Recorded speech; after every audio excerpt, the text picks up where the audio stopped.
आज हम लेकर आए हैं अध्याय नंबर 21। चैनल पर हैं तो अभी करें सब्सक्राइब। चलिए आज का अध्याय शुरू करते हैं। बुरा नहीं है, विश्वामित्र ने कहा। वो स्पष्ट रूप से प्रभावित थे। बिल्कुल बुरा नहीं है। विश्वामित्र और अरिष्टनेमि मल्लपुत्रों की गुप्त राजधानी अगस्त्य कुटुंब में थे। करचप के युद्ध को 1 वर्ष बीत गया था। हाँ, रावण तो एकदम सही खलनायक साबित हो रहा है, अरिष्टनेमि ने कहा।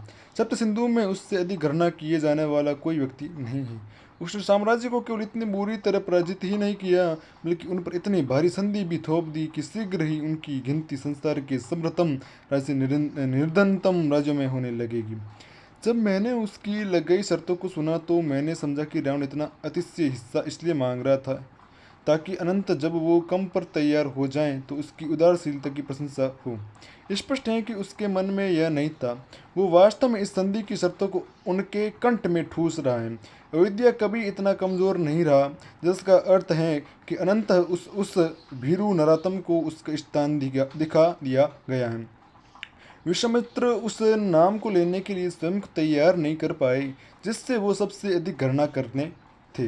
अरिष्टनेमि को पता था कि उसके गुरु अयोध्या दरबार के राजगुरु और राजपरिवार के मुख्य सलाहकार वशिष्ठ की बात कर रहे हैं। हमेशा की तरह वशिष्ठ के विचार मात्र ने विश्वामित्र को उत्तेजित कर दिया था। अरिष्टनेमि ने सफाई से विषय बदल दिया।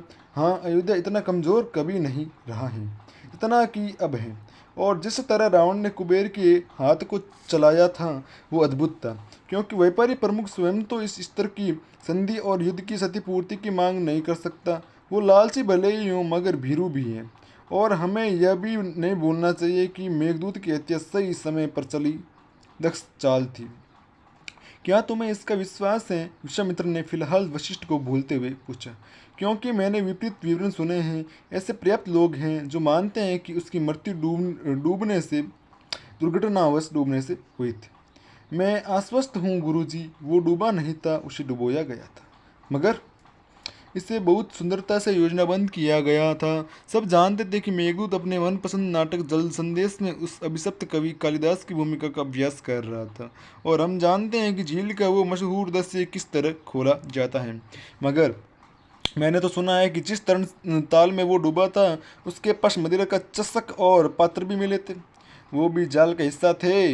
मेघदूत बहुत रंगीला व्यक्ति था जिसे मदिरा और स्त्रियां पसंद थी, इसलिए मदिरा का पात्र वहाँ होना समझ आता है। एक सामान्य भटकटाव। इसके अलावा मेघदूत पर चोट का कोई चिन्ह नहीं था, किसी संघर्ष का चिन्ह नहीं था। मृत्यु के बाद के परीक्षण ने उसके फेफड़ों में पानी दर्शाया था। वो डूबने से मरा था। सब कुछ इतनी अच्छी तरह नपा तुला है कि सच नहीं हो सकता। गुरुजी, किसी के द्वारा संदेह करने का कोई कारण नहीं है। तो तुम्हें लगता है यह सर्वाधिक कुछ कुछ अधिक ही दोषहीन है? बिल्कुल। वास्तविक जीवन बेतरतीब होता है, कुछ भी कभी भी दोषहीन नहीं होता है। मगर यह मृत्यु थी, इसे इसी ने मुझे संदेह में डाल दिया और मैंने खोजबीन करने का निर्णय किया। तो इसके पीछे कौन व्यक्ति है? मर का नाम कोई व्यक्ति नहीं। स्पष्ट है कि यह उसका असली नाम नहीं है। कौन माँ अपने बच्चे का नाम मृत्यु रखेगी?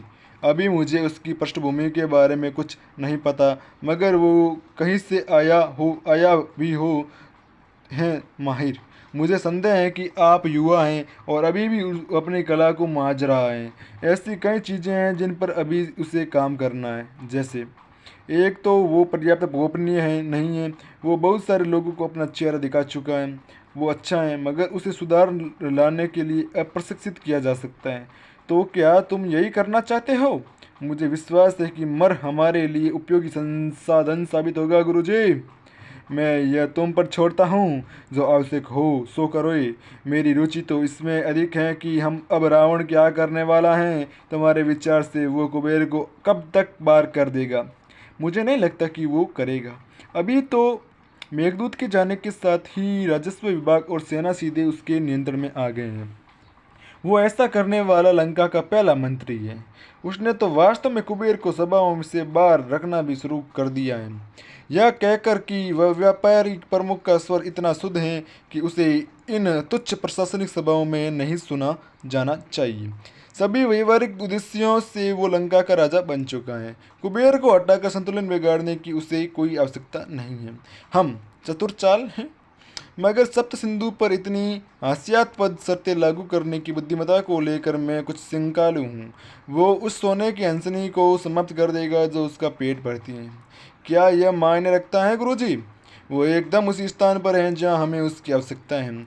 वो खुद को समुचित खलनायक के रूप में स्थापित कर रहा है। सारा सप्त सिंधु उससे भय खाएगा। अब तो हमें विष्णु की खोज शुरू कर देनी चाहिए। निस्संदेह, मगर हम रावण के उद्देश्यों से भी आंखें नहीं मूंद सकते। हमें जानना होगा कि उसके मन में क्या चल रहा है, ताकि हम उसे बेहतर ढंग से नियंत्रित कर सकें। यह समझना महत्वपूर्ण है कि किस कारण ने उसे अयोध्या के साथ यह खैया अपनाने की ओर धकेला। मुझे नहीं लगता कि यह धन या शक्ति के लिए उसकी वासना से जुड़ा है। उसे कोई बेलगाम लगभग उन्मादी आक्रोश चला रहा है, क्योंकि उसके कार्य, व्यापार और राजनीति के सभी तर्कों से परे हैं। मैं पता लगाऊंगा गुरुजी। साथ ही हम गुफा पदार्थ के लिए उससे अधिक धन लेना शुरू करेंगे। अरिष्टनेमी हंसा। जी गुरुजी, मैं भी यही सोच रहा था। हम निश्चय ही उस धन का प्रयोग उससे बेहतर करेंगे। रावण ने झटके से पोत के कक्ष का द्वार खोला और तेजी से अंदर चला गया। उसका चेहरा पसीने से भरा था और लाल हो रहा था। इसी तरह थका सा दिखला कुंभकर्ण अपने भाई के पीछे अंदर आया। उनके साथ लंका के 2 सैनिक भी थे। कक्ष में प्रवेश करते समय उसके सैनिकों को बार ही रोका दिया गया। अपनी तलवारें निकालकर चौकस रहना, किसी और को अंदर मत आने देना। रावण अब तक 2 पात्रों में मदिरा निकाल चुका था। एक उसने अपने छोटे भाई को थमा दिया। धन्यवाद दादा, कुंभकर्ण ने रक्त के धब्बों से भरे पात्र को फल भर देखते हुए कहा, और फिर एक घूंट में मदिरा पी गया। युद्ध के तनाव के बाद अच्छी मदिरा के सम्मान कोई चीज़ नहीं होती है। रावण ने उतने ही दक्षता से अपना पात्र खाली कर दिया था। वो अभी भी अपनी सांसों पर नियंत्रण करने का प्रयास कर रहा था। करचप के युद्ध को 2 वर्ष हो गए थे। सप्त सिंधु को पूरी तरह परास्त कर देने के बाद लंका में बहुत सर्वसा से धन आ रहा था। अब रावण द्वीप राज्य का प्रधानमंत्री और लंका की सेना का सेनापति था, जिससे वो देश का सबसे शक्तिशाली व्यक्ति बन गया था। कुबेर नाम का राजा रह गया था। मरीच और अंकपन कुंभकर्ण के योग्य निर्देशन में 29 वर्ष से रावण का व्यापारिक साम्राज्य संभाल रहे थे। मरीच का काम व्यापार को इतनी दूर तक फैलाना था जितना संभव था, और वैश्विक व्यापार हावी होना था। वो सप्त सिंधु के हर राज्य में अनुमोदित मुख्य व्यापारी नियुक्त कर चुका था। साम्राज्य के साथ सारा व्यापार केवल इन्हीं व्यापारियों के माध्यम से किया जाता था। यह सामरिक पेतरा था। इससे लंकावासियों को सप्त सिंधु के साथ व्यापार में ज़्यादा नियंत्रण मिल जाता था, और हर राज्य में स्थानीय वफादार साथी भी बन जाते थे। अंकपन का काम यह सुनिश्चित करना था कि इस विशाल उद्यम इतिहास की सबसे बड़ी संस्था का हिसाब किताब और आय सब साफ रहें, और कोई भी सहयोगी या कर्मचारी भ्रष्ट तरीके से धन न निकाले। अब तक तो उनकी सारी योजनाएं अच्छे से आकार ले रही थी। रावण कुबेर से अधिक समृद्ध हो गया था और अब अपनी अथाह संपदा का आनंद लेने पर ध्यान देने लगा था। संसार का सबसे समृद्ध आदमी अपने नए नए हासिल किए स्तरों को अपनी जीवन शैली में दर्शाना चाहता था। बेहतरीन मदिरा और खाना, सबसे सुंदर स्त्रियां, संगीत एवं नृत्य। रावण के लिए केवल सर्वोत्तम चीज़ें ही चलेगी। वो हर उस चीज़ में लिप्त होता था जो उसके काम को शांत करती थी। सिंहगिरी के निचले स्तरों पर स्थित महलों को पिछले प्रधानमंत्री की दुर्भाग्यपूर्ण मृत्यु के शीघ्र बाद रावण नियंत्रण में ले लिया गया था। रावण ने मेघदूत के परिवार और कुबेर की छोटी पत्नियों और वेश्याओं को निकालकर उनके महलों को एक विस्तृत भव्य भूसंपत्ति में मिला लिया था, जिस पर वो एक राजा के ठाट बाट के साथ रहता था। उसने कुंभकर्ण और अपनी कुछ चुनी हुई गणिकाओं के साथ आनंद के लिए यात्राएं करना भी शुरू कर दिया था, जो पहले वो शायद ही कभी करता था।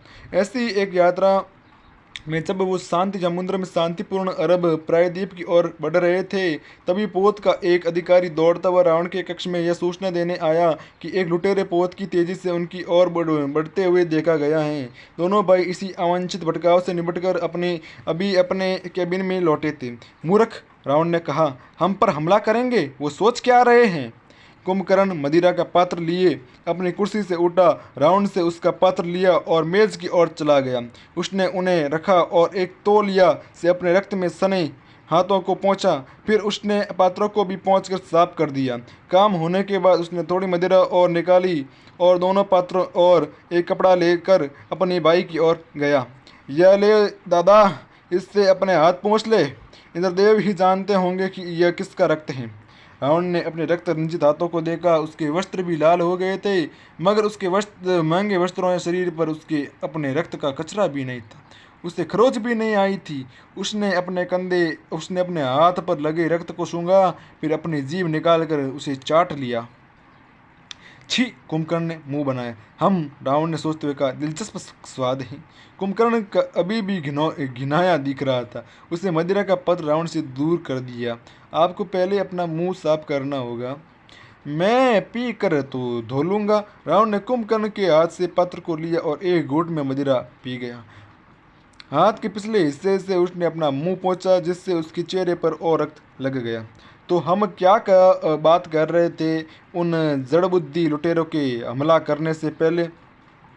कुंभकर्ण ने सिर हिलाया। उसने अभी जो देखा था वो उस पर न सोचने की कोशिश कर रहा था। हम विभीषण और सुपर्णखा से मिलने की बात कर रहे थे। आपने माँ से वादा किया था कि आप मिलेंगे, याद है? विसर्वा और उनकी दूसरी पत्नी किरटिश के देहांत के बाद केकसी ने उनकी संतानों विभीषण और सुपर्णखा को अपनाने का निर्णय लिया था। ऋषि के आश्रम के संतानों के लोगों के साथ दोनों बच्चे शरण मांगने लंका में अपने समृद्ध सौतेले भाई के पास आ गए थे। उनका जैसा स्वागत हुआ उसकी उन्हें अपेक्षा नहीं थी। अपने पिता से अभी भी नाराज रावण ने अपने सौतेले भाई बहनों को बाहर निकाल दिया और शरण देने से इनकार कर दिया। मगर केकसी अपने पुत्र के सामने खड़ी हो गई और उन्होंने यह कहते हुए उससे उन्हें वापस लाने का आग्रह किया कि उनकी और दायित्व है। रावण को अपनी माँ का यह झूठा परोपकार पसंद नहीं आया था। तुम तो जानते हो माँ कैसी हैं। उनकी दया माया सब झूठ हैं। उन्होंने इन दोनों को केवल इसलिए अपनाया है ताकि संसार को दिखा सकें कि वो कितनी भली हैं। दादा, आपको क्या हुआ है? आप माँ के लिए ऐसा कैसे कर सकते हैं? मैंने कुछ ही असत्य नहीं कहा है। मुझे बताओ, इस सब के योग्य होने के लिए उन्होंने किया क्या है? हमारे सुख के लिए उन्होंने क्या त्याग किए हैं? मैं ही मेहनत करता ही और उस भव्य मकान में उनके सुविधा संपन्न जीवन के लिए भुगतान करता रहा हूँ। मैं ही उस सब दान पुण्य के लिए धन देता हूँ जो वो करती हैं और उसका प्रचार करती हैं, और मैं ही उन बेकार सौतेले भाई बहनों के लिए पैसा दे रहा हूँ जिन्हें उन्होंने अपना स्नेह उड़ेलने का निर्णय लिया है। वो बस फुदकती हुई कहती फिरती हैं, ओ देखो देखो मैं कितनी महान हूँ। रावण ने आंखें फैलाकर अपनी माँ की कुछ ऊंची आवाज़ की नकल बनाई थी। वो कपटी हैं, उन्हें अपना जीवन स्वयं जीने दो, फिर वो दुनिया में नैतिकता के पाठ पढ़ाती फिरें मेरी भला से। मैं उनके नैतिक संगतियों से उकता गया हूँ। दादा, काश आप उनके साथ इतने कठोर न होते। इसके अलावा इस सब का विभीषण और सुपर्णखा से क्या वास्ता है? वो तो बच्चे हैं। कुंभकर्ण के कंधों के उपांग कठोर और सीधे हो गए। यह स्पष्ट संकेत था कि वो नाराज हैं। रावण ने गहरी सांस ली। तुम कुछ अधिक ही भले हो कुंभ चुप रहा। रावण ने हार मानते हुए अपनी बाहें फेंकी। ठीक है, सिगिरिया वापस पहुंचने पर मैं उनसे मिलूंगा। कुंभकर्ण मुस्कुराया। यह है ना मेरा बच्चा? क्या कहा? रावण ने सीधे होते हुए कहा। बच्चे से क्या मतलब है तुम्हारा? भूलो मत कि मैं तुम्हारा बड़ा भाई हूँ। हाँ हाँ, कुंभकर्ण ने हंसते हुए कहा। रावण भी मुस्कुरा दिया। मैं तुम्हें बहुत छूट देता हूँ, वो इसलिए कि आप मेरे बिना काम नहीं चला सकते। अच्छा, तो मेरे जीवन प्रबंधक, ये बताओ तुमने कुबेर का क्या किया? हम इस पर बात कर चुके हैं दादा। उसे हटाने की कोई आवश्यकता नहीं है। वो वैसे भी एक तरह से आपका बंदी ही है। हमारे निचले चबूतरों को पार किए बिना वो अपनी ऊपरी मैज से बाहर नहीं निकल सकता। उसके अंगरक्षक हमारी आदमी हैं। उसके जीवन को हम नियंत्रित करते हैं, मगर उसे यहाँ रखने की तुक ही क्या है? मेरी बात सुने दादा, लंका में कर हटाने का कुबेर का विचार उत्कृष्ट था। वैसे भी सप्त सिंधु से इतना धन आ रहा है कि हमें कर राजस्व की आवश्यकता नहीं है। और यह घोषणा करके कि सभी नागरिक किसी भी कर से मुक्त हैं, उसने जीवन भर के लिए अपनी प्रजा की निष्ठा प्राप्त कर ली है। रावण ने सिर हिलाया। नहीं, बहुत देर हो चुकी है। मैं लंका का राजा कहलाना चाहता हूँ। मुझे लगता है कि आपने कोई योजना सोच ली है। स्पष्ट है, इसलिए तो तुमसे बात कर रहा हूँ। आप मुझसे क्या करवाना चाहते हैं? बताऊंगा, लेकिन इन लोगों से निपटने के बाद। रावण ने पात्र खाली किया और उसे फेंक दिया, फिर खड़ा और चुस्ती से द्वार की ओर बढ़ गया। कुंभकर्ण अपने भाई के पद चिन्हों पर चला। कुछ ही समय में वो मुख्य तल पर थे। ये आनंद नौका थी, इसलिए तल विशाल और भव्य था, मगर इस समय वो युद्ध भूमि सा दिख रहा था। हर तरफ लुटेरों की लाशें पड़ी थी, एक भी लंकावासी नहीं मारा गया था। हालांकि कुछ एक को छोटी मोटी चोटें आई थी। बड़े पोत के पास समुद्र में हिचकोले खाता लुटेरों का कहीं छोटा पोत था, जो कुंडों के साथ रावण की पोत से जुड़ा हुआ था। लुटेरों ने सोचा होगा कि उनके लक्ष्य में कोई धनी डरपोक व्यापारी होगा, जिसके नाविक दल पर वो आसानी से काबू पा लेंगे। उन्होंने रावण की पोत का पीछा किया और भयंकर युद्ध को करते हुए उस पर चढ़ गए। लुटेरों के दुर्भाग्य से उनकी भयंकरता की सीमा बस इतनी सी ही थी। उनका सामना ऐसे सैनिकों से हुआ जो हिंद महासागर के सर्वश्रेष्ठ योद्धाओं में से एक थे। लड़ाई के शुरुआती कुछ पलों में ही अधिकांश लुटेरे मारे गए, दूसरे जिनमें अधिकांश बुरी तरह घायल हुए थे। बेड़ियों में बंधे और घुटनों के बल बैठे तल के सुदूर छोर पर प्रतिबंध थे। दोनों भाई बंदियों की ओर बढ़े। उनके निष्ठावान लंकाई सैनिक उनके पीछे पीछे थे। वो घुटनों के बल बैठे एक गठीले नौजवान के सामने रुके। उसके माथे पर लगे गहरे घाव से रक्त बह रहा था। तो दादा, आप इन मूर्तों के साथ क्या करना चाहते हैं? क्या हम पता करें कि ये किनके लिए काम करते हैं? शायद हम इन्हें भूमध्य सागर में कहीं दास के रूप में बेच सकते हैं। उत्तर के तौर पर रावण ने बस अपने कंधे ढीले छोड़े, फिर अपनी तलवार निकाली और एक चुस्त शक्तिशाली वार में अपने सामने बैठे आदमी का सिर उड़ा दिया। कुंभकर्ण ने कंधे उचकाए, या हम यह कर सकते हैं। लंकावासियों ने अपने स्वामी और सेनापति के उदाहरण का अनुपालन किया। उन्होंने अपनी तलवारें खींची और एक एक करके लुटेरे को उसके कष्ट से मुक्ति दिला दी। इसी के साथ यह अध्याय समाप्त होता है। जल्दी मिलेंगे 22 अध्याय के साथ।